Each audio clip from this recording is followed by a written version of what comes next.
Well, good afternoon, and I'm in my front garden again. It's a lovely Sunday afternoon.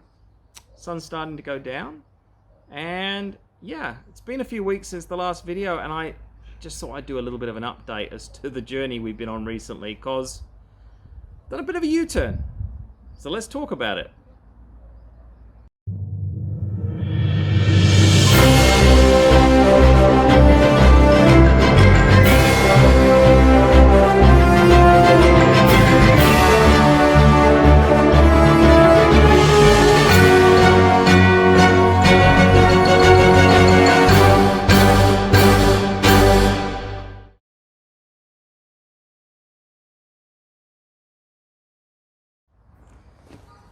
First things first.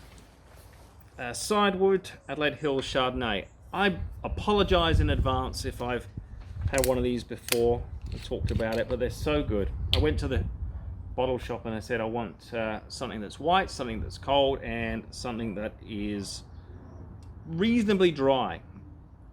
I'm not as keen on the sweet stuff as I used to be, so this is what they gave me. I've had it before. It's always a winner. Ticks all the boxes. Okay, so what's happened? In the last video, I think I was talking about the journey I'd gone on looking at a new boat, looked at a number of boats, took a few months, and then finally we found the boat. We thought, yeah, this is the one. Ticks all the boxes, beautiful, 30-foot, good cruiser, reasonably good racer, big enough to accommodate us, and at the same time small enough that it would fit in most berths. So that was enough for me. We looked at it out of the water, went on a test sail, and I was ready to go. And then the reality kicked in that, you see, I'd always thought that I could probably get away with getting a new boat while still having the old one, because I could dry stand it. I could put it on the trailer and I could sell it for them. But the reality isn't quite what I thought it was. You see, it's a real buyer's market at the moment. So if there is someone who's interested in it, I still haven't found anyone who's jumped at it locally. They're probably going to come from interstate. That means that the trailer has to be ready to go. It has to be inspected, ready to be registered, because that's the most likely scenario. And that also means that my boat isn't going to be coming out the water. It's going to be going in and out of the water while I'm doing things to the trailer, doing some further maintenance, of course, to the boat. And that means 2 boats, 2 wet berths, 1 dry berth, too much dead money. So I thought, I can't do it. I can't do it until I've sold Manumiter. So on that, if you're interested, yeah, please let me know. If I don't sell it, I'll probably dry stand it and I will put it in the water when I use it. Still a really great boat. And interestingly enough, when I've done this looking around at other boats, I have to say that it's fared pretty well compared to most of them. There's only been a handful that I would prefer to have with real blue water characteristics. So yeah, that's been put on hold. And what I have been doing though is I'm still mad keen at getting involved in some sort of racing. And I've done lots of racing over the years. I've raced windsurfers, I've raced in swimming. Obviously we've been out recently, done a little bit of yachting, but nothing has come close to me for satisfaction as go-karting. It's just so enjoyable. And you may recall that I talked about this a few videos ago, that it was something I considered. I've considered it about 3 times and got very close to it. And it just so happened that while the whole boat exploration was going, that I booked myself in to do a test drive in a 4SS, which is a 4-stroke car. It's a class they race. There was come and try day at Southern Go-Kart Club. I booked in to do it, went down, went out, and this was just to see whether I liked the class, whether it excited me. First lap, get around to one of the corners, press the brakes, no brakes.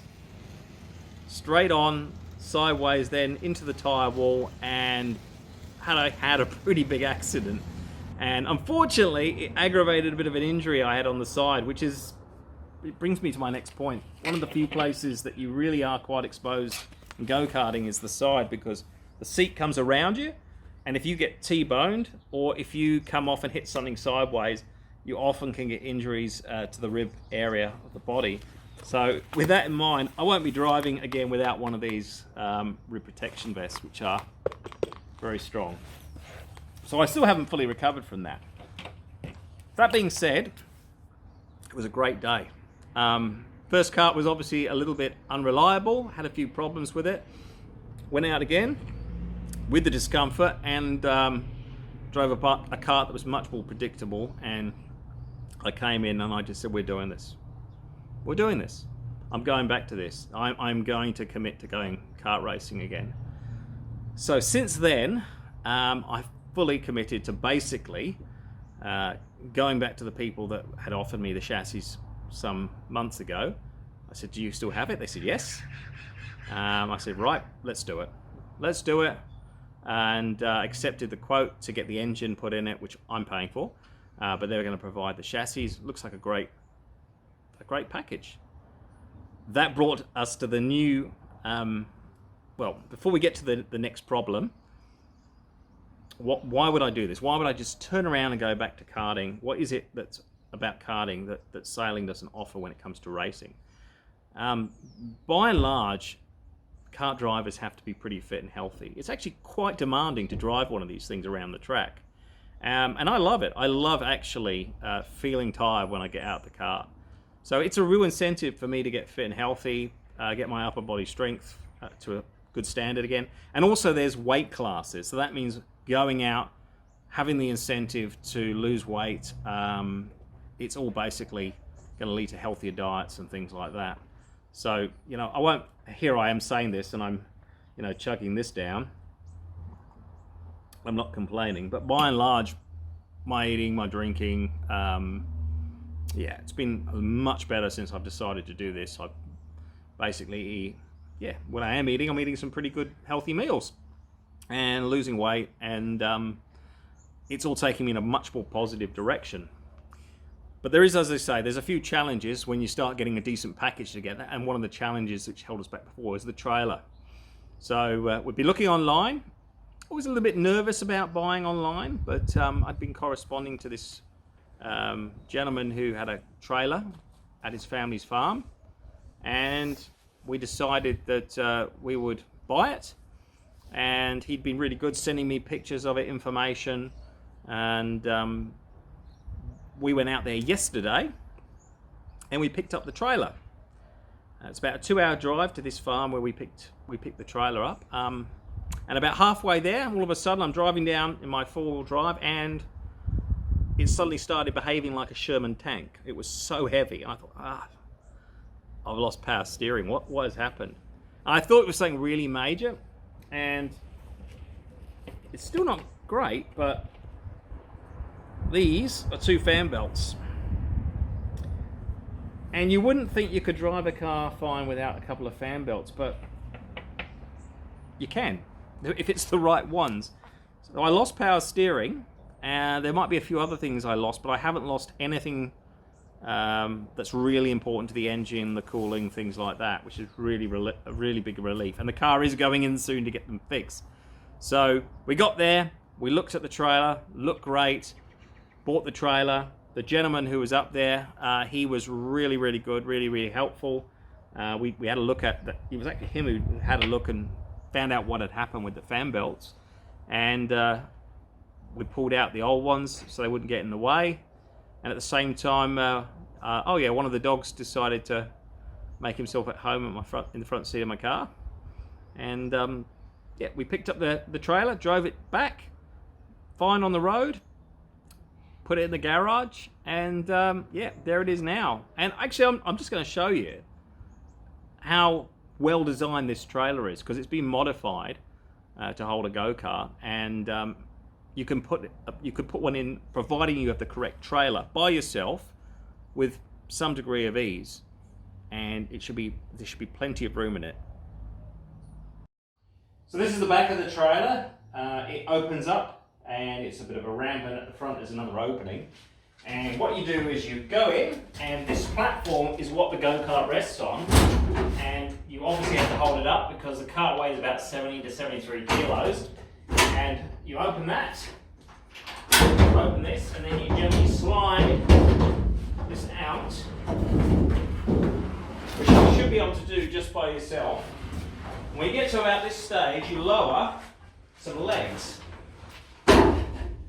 and you just place those on some bolts. There we go.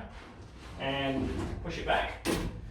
And what you can do then is to prevent this getting pushed forward, because as I say, it will go forward. The previous owner has designed one of these on both sides to slide in here, and that just goes in front of these wheels, and so it won't do that. So now, imagine, if you will, the cart rests on this. You bring a trolley up to the front, and you just slide the cart onto the trolley.